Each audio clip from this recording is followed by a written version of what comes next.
Espero que estejam todos muito bem. Como vocês já sabem, essa edição do Legado Timac Agro tem como foco a busca pelo ótimo econômico das fazendas. Como vocês aí, existem outros 70 eventos sendo realizados em todo o Brasil, junto com nossos clientes, parceiros. E estamos literalmente de norte a sul, de leste a oeste do Brasil. E entregar o maior resultado econômico possível é tudo que a gente busca para os nossos clientes. E para debater esse tema conosco, escolhemos um dos maiores pesquisadores e entendedores de gestão das fazendas do Brasil. Ele que é médico veterinário, tem diversas pós-graduações na área. Atualmente é sócio-diretor da Exagro Consultoria e também é CEO da AgroHub. Ele trabalha há mais de 30 anos com gestão de fazendas. Mário Garcia, meu caro, muito bem-vindo ao Legado Timac Agro. Obrigado, Carlos. Obrigado a Timac e a todo o time pelo convite. É uma satisfação enorme participar desse evento aqui com vocês. Gostaria também de parabenizar todo o time por levar um tema de tamanha relevância para toda a pecuária brasileira. Então, é uma satisfação enorme estar aqui com vocês. Obrigado, Mário. Esse tema é realmente importante, a gente vai debater bastante ele aqui. Mas indo direto ao ponto, Mário, o que é o ótimo econômico dentro de uma fazenda, seja ela de leite ou de corte?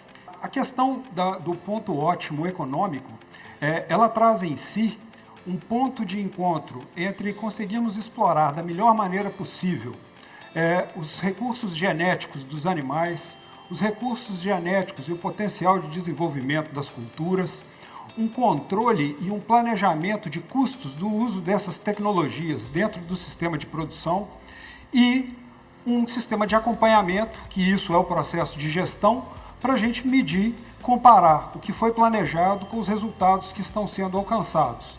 Isso, obviamente, dentro do contexto que essa fazenda está inserida. Qual é o tamanho, qual é a equipe, qual região está inserida, quais são as oportunidades que a gente tem nesse lugar, com essa equipe, com esse formato de funcionamento. Então, o ponto ótimo econômico, ele é individual, ele é de cada propriedade. E esse é o nosso grande desafio, encontrá-lo, desafiá-lo, alcançá-lo e traçar novas metas daí para frente. Perfeito. Nós, como empresa, uma das coisas que a gente tem, além das tecnologias, é de fato uma equipe presente no campo, acompanhando os clientes, para que junto com eles consiga definir quais são esses objetivos, qual é o potencial genético daqueles animais, com aquele recurso que se tem de pastagem, de que quer que seja, para alcançar esse ótimo produtivo. Então, realmente isso é uma obsessão para nós, entregar o ótimo produtivo para os nossos clientes. E uma segunda questão que sempre a gente discute é quando começar a gestão de uma fazenda e por onde começar essa gestão? O que você responde nesse caso, Mário? Legal. Eu vou inverter a sua pergunta e começar pelo como. Como começar. Perfeito. Geralmente a nossa recomendação é inicie pela controladoria financeira. Inicie por uma definição de um plano de contas, dos centros de custos, quais são as divisões que a gente precisa para analisar e enxergar o negócio, porque o controle financeiro ele vai nos dar de forma ordenada onde são direcionadas as maiores partes dos recursos dentro da fazenda e onde que a gente precisa colocar atenção e melhorar a eficiência em termos de trabalho. E a segunda parte, que a gente inverteu a pergunta em relação ao quando, essa é uma pergunta excelente. A gente vê em muitos lugares onde as pessoas estão planejando. Eu queria começar no momento tal, eu queria começar no mês tal. Começa hoje, porque não tem jeito de começar ontem. Por quê? Porque qualquer que seja o projeto que vai ser iniciado de controladoria, vai ter erros, vai ter ajustes, vão ter necessidades de sincronizar com a equipe o entendimento dos conceitos e a prática do dia a dia. Então a gente começa o mais cedo possível para, se tiver necessidades de ajustes, e elas vão ser necessárias com certeza, eu ter tempo de ajustes e a partir do momento eu passo a ter segurança nesses dados para tomar decisões mais acertadas. Sim, escutando você falar, dá para entender que a gestão de uma fazenda é um processo perene, né? Ele tem um começo, mas ele não necessariamente tem um fim. Ele vai tendo que ser executado ao longo de todo o ano, ao longo de vários anos, para que a gente consiga alcançar o ótimo produtivo, o ótimo econômico. Não é algo que vai acontecer no primeiro momento, então ele precisa de tempo, né, Mário? E uma questão interessante do seu comentário, Carlos, é que a cada rodada que eu faço de um fechamento de resultados, de uma safra, de um ano, etc., eu vou aprimorando um processo de gestão. Então, às vezes as pessoas pensam assim, poxa, mas eu estou andando em círculos. E é isso mesmo, mas são círculos ascendentes, de forma que a cada período eu consigo aprimorar mais o sistema de controle, eu consigo ter maior confiança nesses dados e consigo ter transmitir essa confiança para a equipe como um todo. Com certeza. Veja, Mário, eu falei antes que a gente atende o Brasil inteiro, tem mais de 1.000 pessoas visitando os clientes na Timac Agro Brasil. E de norte a sul e de leste a oeste, num país desse tamanho, é lógico que a gente tem pecuaristas de todos os tamanhos. A gente tem aquela pecuária de médio porte, 1.000 cabeças, 1.000 hectares, grande porte, 20.000, 30.000 cabeças. A gente tem as propriedades do leite, que são propriedades aqui no sul do Brasil naturalmente menores. E aí eu te pergunto, tem um tamanho para iniciar e fazer um processo de gestão, ou o processo de gestão ele é aplicado para todos os tipos de propriedade? A partir do momento que eu estou em uma propriedade rural, seja ela pequena ou grande, eu estou inserido numa atividade econômica. E como toda atividade econômica, eu tenho, através de medições e acompanhamento de resultados, forma de melhorar esses resultados ao longo do tempo. Então, independente do tamanho da sua propriedade, ela pode ser uma propriedade muito pequena, mas ela pode ter índices de produtividade e de lucratividade por hectare, por cabeça, por qual indicador a empresa queira trabalhar, muito superiores a fazendas muito grandes. Definitivamente a gestão está em tudo, em todos os processos, dentro e fora da fazenda, não dá para a gente negligenciar e a hora de começar é agora, né? Não precisa esperar o virada do ano. Mário, para a gente caminhar para o fechamento dessa primeira parte, eu gostaria que você resumisse os principais desafios na aplicação de um projeto de gestão dentro das fazendas. É vencer a inércia, é começar esse processo, começar e desafiar e aprender com esses desafios quais são os obstáculos e eles vão aparecer. E a partir do início do trabalho é necessário persistência e desenvolvimento de competências, principalmente dentro da equipe, porque as pessoas vão aprender ao longo do tempo e não é aprender só em relação ao modelo, é aprender em relação a essa fazenda, a essa propriedade, ao tipo de dado que ela trabalha, à equipe que tem. As pessoas vão precisar desenvolver e refinar esse processo de trabalho. E por isso é que a gente precisa de persistência, de continuidade, para que a gente consiga atingir essa melhoria contínua no processo de gestão ao longo do tempo, que é isso que vai culminar com propriedades extremamente eficientes. Maravilha, Mário. Aí a gente tem dentro desse gráfico que está ao seu lado, ele representando a aprendizagem constante que tem que ter nas fazendas.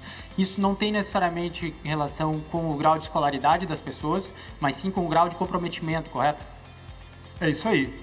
É isso aí. Essa é a realidade que a gente enfrenta nos dias atuais. Cada vez mais a gente tem mais dados sendo gerados, a gente tem sensores, nós temos sensores nos tratores, nos sistemas de irrigação, nos animais, e isso gera uma imensidão de dados que, para serem transformados em informação, eles precisam ser analisados, precisam ser expurgados, os equívocos, os desvios, e a partir dessas informações é que a gente começa a ter, os dados não nos dizem nada, eles são a matéria-prima para a gente trabalhar.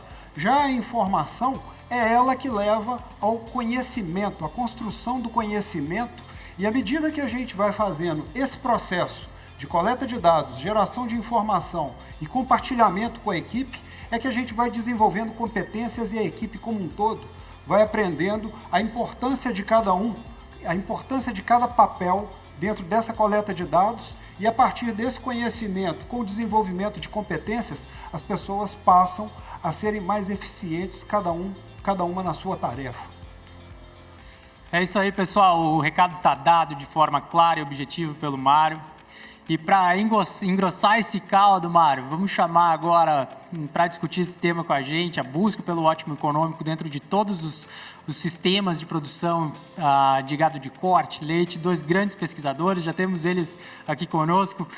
À minha esquerda, Flávio Dutra de Rezende, ele é pesquisador da Apta de Colina, um dos maiores entendedores da produção de gado de corte, seja na cria, recria, terminação, é uma grande referência para todos nós, professor do curso de pós-graduação da Unesp de Jaboticabal, vencedor do Prêmio Asbran 2019, membro do Comitê Científico da Timac Agro Brasil. Professor, muito bem-vindo. Obrigado, Carlos. Parabéns aí pela organização do evento. É um prazer estar participando junto com o Clayton e com o Mário nesse debate tão importante. Muito obrigado, professor. E aqui, Clayton Zotti, grande pesquisador também, muito dedicado a entender a nutrição de ruminantes, toda a parte de fermentação ruminal, professor da Universidade da UNOESC em Xanxerê, Santa Catarina, mestrado, doutorado também em nutrição de ruminantes, também membro do Comitê Científico da Timac Agro Brasil. Clayton, prazer tê-lo conosco. Prazer é meu, Carlos. Muito obrigado pelo convite. Parabéns à Timac pela iniciativa do evento e será um prazer dividir esse debate com o Mário e também com o professor Flávio. Maravilha. Mário, vamos direto ao ponto. Vamos começar tratando do momento importante, tem todo ano, está se aproximando, o inverno está vindo, a seca está vindo. Então, vou fazer a primeira pergunta para o Flávio.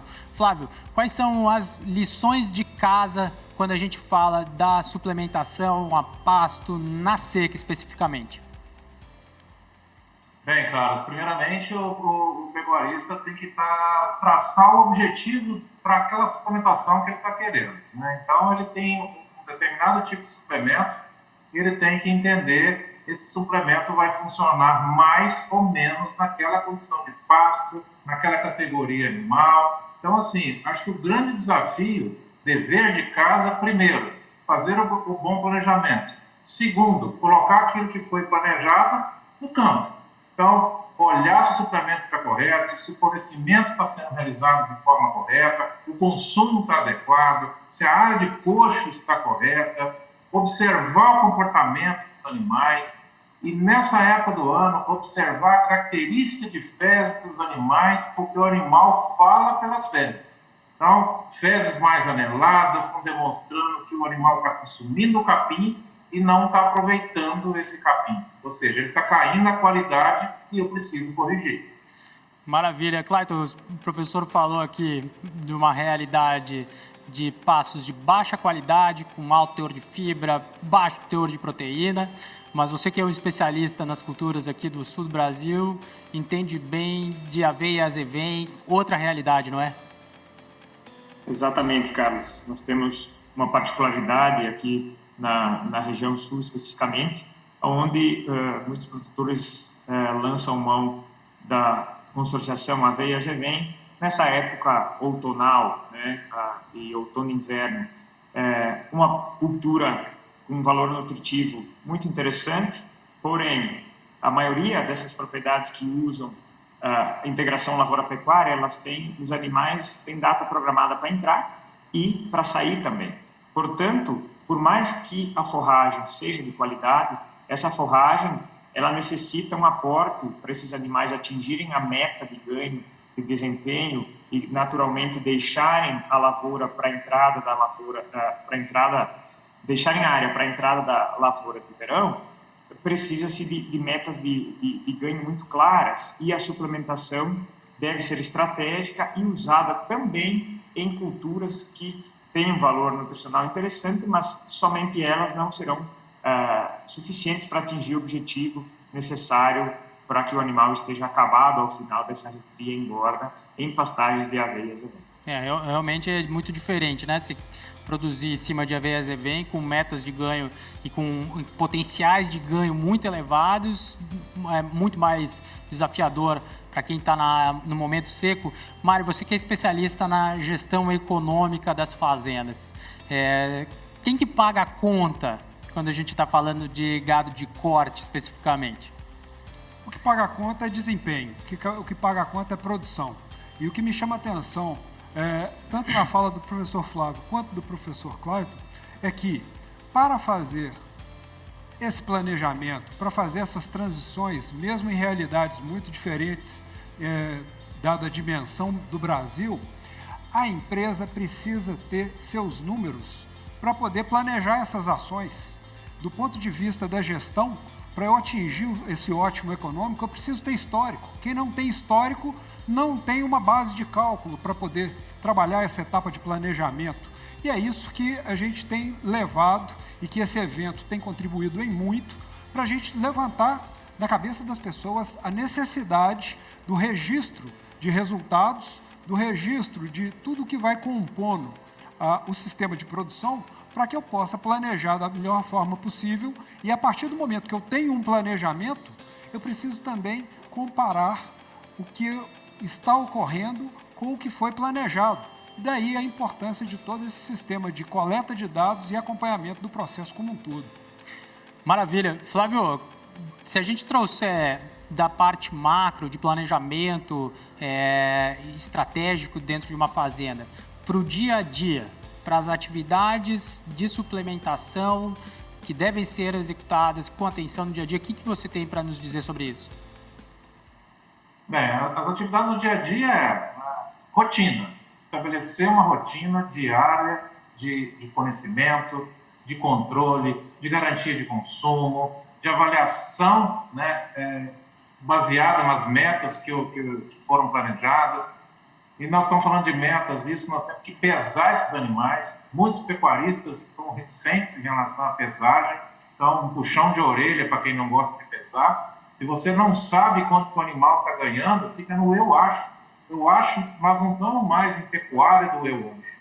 Então, por isso que é extremamente importante, é um período de muito desafio, ou seja, é o maior período do ano, se a gente parar para pensar, mais de 40% do nosso período, né, do ano, né, ou está um período bem crítico de seca, e se a gente pegar o período de transição aí nas nossas regiões aqui de março para frente, praticamente quase 75% do ano ou é seca ou é transição, e o capim está ruim, ou perdendo qualidade.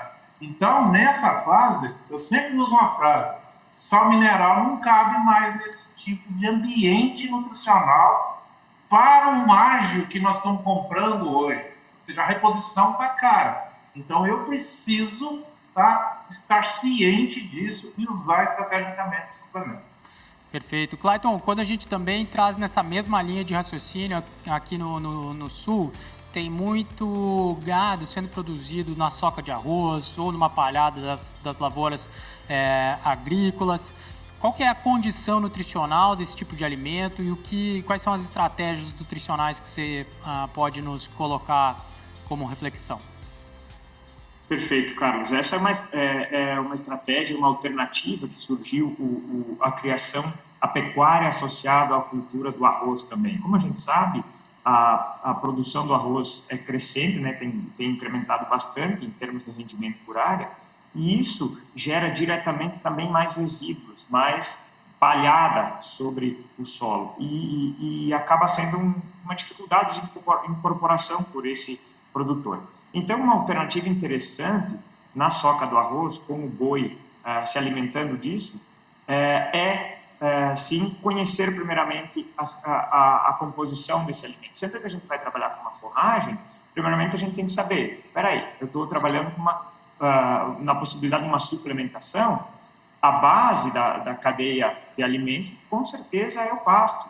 Então, no caso da soca de arroz, que composição tem essa soca de arroz? É uma composição de energia, com uma liberação um pouco lenta dessa energia para o animal, porém com uma carência muito grande de algo que é crucial que haja um casamento entre essa questão da energia, que é a proteína, que está faltando nessa soca de arroz. Então, produtores que utilizam dessa alternativa para também conciliar arroz com boi, na engorda do boi, precisa avaliar isso e capacitar a equipe para ter a suplementação sempre disponível e principalmente uma suplementação que otimize a fermentação ruminal, melhore a disponibilidade de energia, o aproveitamento dessa soca de arroz, que a princípio seria um material até difícil de ser incorporado no solo, traria alguns problemas, mas que na verdade a gente otimiza isso utilizando uma das grandes habilidades do ruminante, que é a utilização de produtos que não tenham diretamente uso para nutrição humana. Então a gente pode utilizar sim uma suplementação proteica nessa fase e garantir que haja também produção de arrobas por hectare em cima de uma lavoura produzida aí a partir de um resíduo da palha do arroz. Perfeito. Dentro dessa mesma linha de raciocínio, o Cláudio citou a palha do arroz, mas a gente tem muito no Brasil Central os animais pastejando, né, ou ingerindo a palhada do milho, né, que também tem as características parecidas que o Cláudio falou, né, baixo teor nutricional, precisa de uma suplementação. E aí, Martin, faço uma pergunta que é assim: essas áreas de integração lavoura-pecuária, elas são obviamente direcionadas para a lavoura, é a atividade principal. E, portanto, são áreas grandes, áreas abertas, que não têm divisão de cerca e também, muitas vezes, não têm estrutura de coxo. São áreas extensas. Como que a gente faz para equalizar essa questão operacional para distribuir o suplemento, fazer essa nutrição adequada dos animais?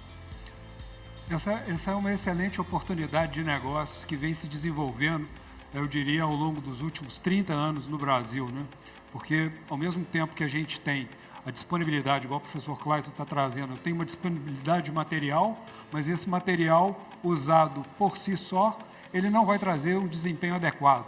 E é isso que a tecnologia tem nos trazido, com essa possibilidade do suplemento complementar esse alimento e isso se tornar uma matéria-prima nobre em termos de desempenho.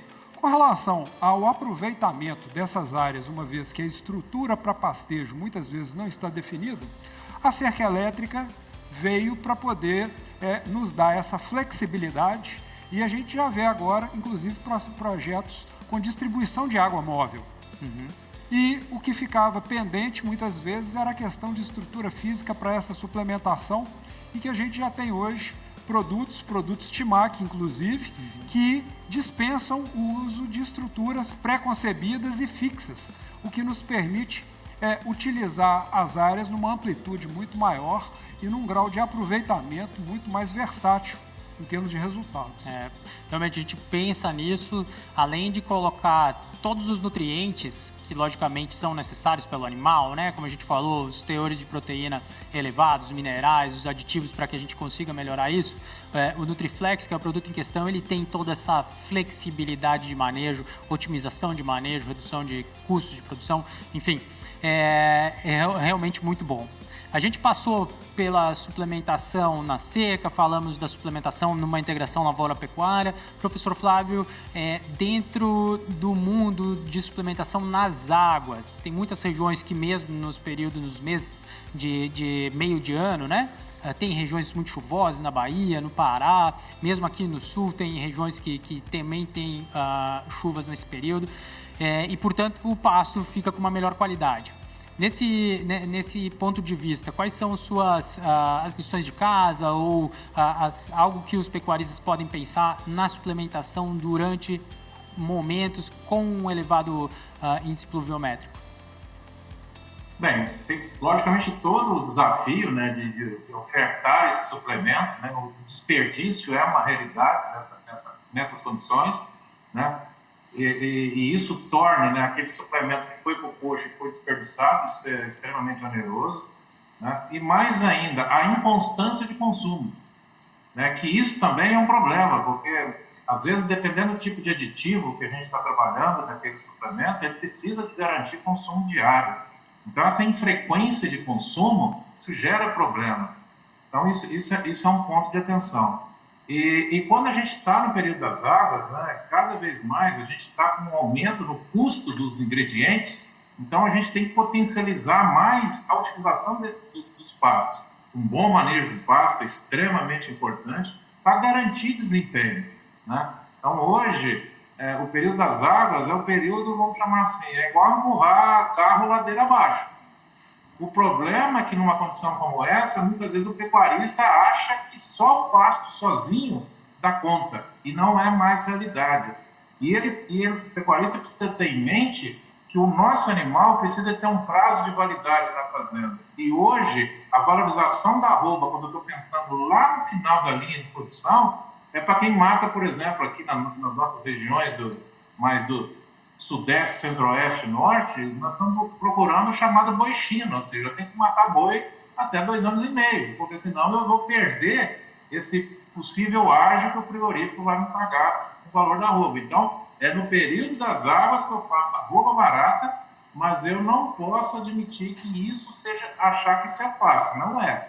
Atentar para o manejo de pasto, a espécie forrageira que você está trabalhando, para que o animal, aquilo que ele vai ingerir, tenha a melhor qualidade nutricional possível. Maravilha. Bom, falamos de suplementação na seca, falamos da suplementação nas águas. Vamos para a última fase no processo de produção do gado de corte, a terminação, né? A gente sabe que tem muito boi terminado a pasto no Brasil, é a grande maioria, mas vem crescendo muito a quantidade de terminação intensiva, seja ela a pasto, que a gente chama de TIP, né? Ou seja ela no confinamento tradicional, que também a gente tem 5, 6 milhões de cabeças confinadas no Brasil. Nesse sentido, Clayton, qual que é a sua visão sobre todo o custo de produção que envolve e toda a parte de manejo do dia a dia, como fazer um confinamento dar dinheiro no fim das contas? Carlos, essa é uma grande pergunta, né? Porque é a fase de confinamento onde você exige maior profissionalização do produtor. As commodities estão aí, né, com os valores altos, um desafio muito grande na entrada de animais, dependendo do tipo de produção, a compra do animal acaba roubando uma fatia significativa daquele custo do animal, e para isso a gestão de acompanhamento de exatamente o que está acontecendo no confinamento, de capacitação da equipe, para que a equipe, principalmente na questão de gestão, esteja alinhada a perdas que muitas vezes não são tão visíveis, mas que grama por grama, multiplicando ao longo de 70, 90 dias de confinamento, você acaba tendo e pelo número de cabeças confinadas, você acaba tendo perdas bem expressivas. Então, esse é um ponto muito interessante, e também o preparo do animal, né? Na chegada do confinamento, isso é importante, cada vez tem sido mais mostrado que o acondicionamento do animal ao confinamento garante que ele tenha melhor rendimento de ganho, enfim, ao final desse ciclo de terminação. Uhum. Flávio, do ponto de vista nutricional, quais são estratégias para utilizar no confinamento, utilizar na terminação intensiva a pasto, para que nossos pecuaristas consigam alcançar o ótimo econômico que é tão desejado? Bem, essa briga, nessa busca pelo ótimo econômico, né, nós estamos aí correndo atrás disso, porque as margens estão cada vez mais apertadas, então a gente tem que procurar eficiência. Tanto a eficiência do lado da TIP, como a eficiência do lado do confinamento. Processamento de grão, por exemplo, é uma alternativa extremamente viável hoje, né? Já tem sido utilizado aí na maioria das regiões brasileiras, né? Então, explorar mais essa melhoria do amido, isso é extremamente importante. Como o professor Clayton falou, essa questão da adaptação dos animais, né? Isso é extremamente importante, porque a terminação realmente um tiro curto. Então, você ganha tempo quando esse animal chega no coxo já estabilizado em termos de consumo, né? Mas a gente sabe que muitos animais chegam e não consomem adequadamente. Então, esse é um momento em que nós temos que nos preocupar muito com o rumen, né? Se eu erro qualquer coisa naqueles primeiros 15, 20 dias ali, eu posso estragar a parede ruminal e comprometer todo o desempenho dos animais para frente, e eu não consigo corrigir isso mais, não dá tempo, né? Ou seja, eu vou perder muito tempo e vou jogar dinheiro fora. E quando a gente fala da TIP, tá? A gente trabalha muito aqui com pesquisa em cima de TIP, né? Já há mais de 10 anos. Tá? O segredo que a gente vê na TIP é Assim como no confinamento também, tá? É tamanho de lote, extremamente importante você fazer isso, extremamente importante você deixar os animais o mais tranquilo possível. Então, não trabalhe com lotes muito grandes, tá? Procure ajustar também a oferta, principalmente de folha na TIP, porque é ela que vai garantir uma melhor eficiência da utilização da ração. Ou seja, ela vai garantir saúde ruminal. Além de usar, muitas vezes que a gente não consegue observar, o pecuarista às vezes não fica atento a isso, o animal está acontecendo uma acidose, né? Acidose subclínica ali. Essa acidose subclínica, como o professor Clayton falou, é aquilo que vai roubando o seu dinheiro todo dia e você não está percebendo. Então, certifique-se do tipo de aditivo que você vai utilizar, porque os desafios, lá no confinamento, você entrega a dieta para o boi. Ó, vai comer isso aqui. Lá na TIP, você põe a ração no coxo e o pasto. É ele que vai balancear essas duas coisas. Então, extremamente importante você se atentar para isso. Exato. A gente conhece os desafios da terminação intensiva, ela é, dentro do sistema de produção de bovino de corte, uma grande estratégia para você acelerar, ter um fluxo de caixa mais rápido, né? Em vez de perder um ciclo inteiro, lá 6 meses ou um ano, às vezes, para terminar um animal a pasto, você vai ter essa entrada de dinheiro na sua fazenda em 90, 100 dias, isso também faz parte da estratégia, né, Mário, dos pecuaristas, e, portanto, não mesmo a gente conhecendo o custo de produção está elevado, isso é fato, nos dias atuais, mas ela se encaixa na estratégia de muitas fazendas do ponto de vista econômico, para fluxo de caixa e, claro, por que não, sobrar dinheiro também, né? E é interessante essa questão que o professor Flávio traz, da questão de redução de margens, porque essa não é uma exclusividade da pecuária. A gente vê todas as atividades econômicas sendo impactadas por uma pressão por melhoria de qualidade. E quem está ditando isso não é a indústria, é o consumidor lá na ponta, e com uma pressão sobre o custo e uma pressão sobre o valor de venda. E é aí que a gente faz um link bacana com o que o professor Clayton trouxe. O professor Clayton falou de gestão. E gestão é nessa hora que a gente vai diminuir o risco da operação a partir do momento, quando o Flávio traz a questão da acidose da subclínica. Quais são os indicadores que eu tenho para saber como que está o andamento do meu processo? O acompanhamento é que me dá a segurança de atingir um resultado mesmo no meio do percurso do processo.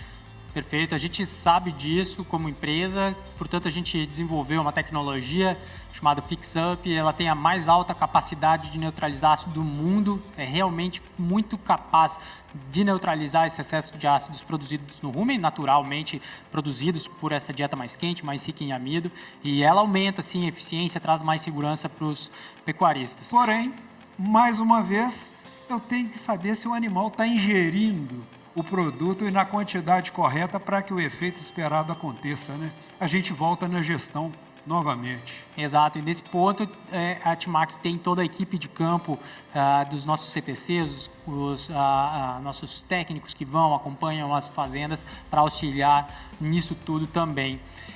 Para a gente caminhando para o fim, eu gostaria de pedir as considerações finais quando a gente fala do cenário da pecuária de corte brasileira. Vou começar pelo Flávio, por gentileza. Flávio, quais são seu fechamento desse assunto tão importante para nós, por favor? Para a gente encerrar a nossa conversa, Carlos, eu acho que o pecuarista precisa de produzir hoje uma matéria-prima que o consumidor quer. Tá? E para fazer isso, eu tenho que enxergar o processo, o sistema de produção de trás para frente. Tá? Enxergue o boi que o mercado quer. E aí você vai estabelecer quais são as estratégias produtivas para você chegar naquele objetivo final com um ótimo econômico. Excelente. Clayton, sua vez, suas considerações finais nesse legado focado no ótimo econômico, focado na gestão das fazendas, por favor. Eu acho que nós temos inúmeros exemplos, independente da região do Brasil, sobre como é mais barato, né? E a gente consegue trabalhar de uma forma profissionalizada quando nós entendemos de disponibilizar a quantidade adequada de forragem para o animal, aquele pastejo de folha, né? E com isso a gente casa, sincroniza com uma suplementação com metas de ganho para esse animal, aumento de giro e possivelmente de margem também para essa propriedade. Então, é algo que eu acho que determina muito o sucesso do ótimo econômico da maior parte dos pecuaristas que estão conosco hoje. Perfeito, Clayton. Excelente a participação dos nossos pesquisadores, hein, mano? Uma satisfação trabalhar junto com vocês nesse dia. É muito importante para a gente ter a sustentação da pesquisa, trazendo informações nobres, onde fazenda nenhuma tem que testar nada atualmente. A pesquisa está aí para poder validar, e testar não é coisa para a gente fazer dentro das fazendas. A gente tem que executar da melhor forma possível. E isso a equipe TIMAC faz, essa conexão entre o produtor e a pesquisa, levando a melhor forma de uso da tecnologia. Muito obrigado. Isso aí, muito obrigado. Flávio, um grande abraço. Clayton, um grande abraço, tudo de bom. Grande abraço. Valeu. Valeu. Um abraço, Tchau. até mais. Mário, agora, por favor, suas considerações finais sobre esse legado que está embasado numa área que você domina, que é a área de gestão das fazendas, essa busca incessante, nós como empresa e a Exagro e a AgroHub também fazendo trabalho forte. Quais são suas considerações finais para o nosso pecuarista? Carlos, eu vejo que cada vez mais, apesar das margens estarem se estreitando, apesar dos desafios estarem sendo cada vez maiores, isso está ampliando o nosso leque de oportunidades. A gente tem cada vez mais possibilidades, as fazendas e as equipes que se especializam e que sobem a régua em termos de atenção, controle de indicadores e intervenção a tempo, são as que se distanciam. Diferente de 10 anos atrás, há 10 anos atrás, as fazendas que mediam o resultado, isso já era um ganho enorme, onde quase ninguém media nada. Hoje, isso praticamente é uma obrigação. Por quê? Porque eu não posso deixar o ano de 2022 terminar e só no início de 2023 fazer uma análise de como foi o resultado de 2022, porque eu não tenho mais capacidade de intervenção e de mudar esse resultado. Então, a gente precisa de mudanças em tempo real. Eu preciso de equipe capacitada e preciso mostrar para a equipe, ensinar a interpretar os dados para que a gente possa fazer intervenções e buscar o resultado melhor ao longo do período, enquanto o jogo está rolando. Excelente, Mário. Suas considerações muito valiosas sempre. Pessoal, a gente vai ficando por aqui nessa edição especial do Legado TIMAC Agro, que é a nossa busca pelo ótimo econômico. Contem com nossas equipes distribuídas em todo o Brasil para que a gente alcance esse ótimo junto. Mário, muito obrigado pela presença aqui. Muito obrigado pelo convite. Parabéns ao Carlos, parabéns a toda a equipe TIMAC e parabéns pelo aspecto inovador e pela iniciativa de levar conhecimento e tecnologia acompanhada de serviços para os produtores brasileiros. Muito obrigado. Muito obrigado. Pessoal, a gente fica por aqui com mais esse Legado TIMAC Agro, edição Ótimo Econômico. A gente volta mais daqui a algum tempo com mais uma edição especial também, trazendo a técnica, a nutrição, o manejo dos animais, sempre aliado, logicamente, com os aspectos econômicos, que é o que a gente busca, tá bem? Um grande abraço a todos e fiquem com Deus.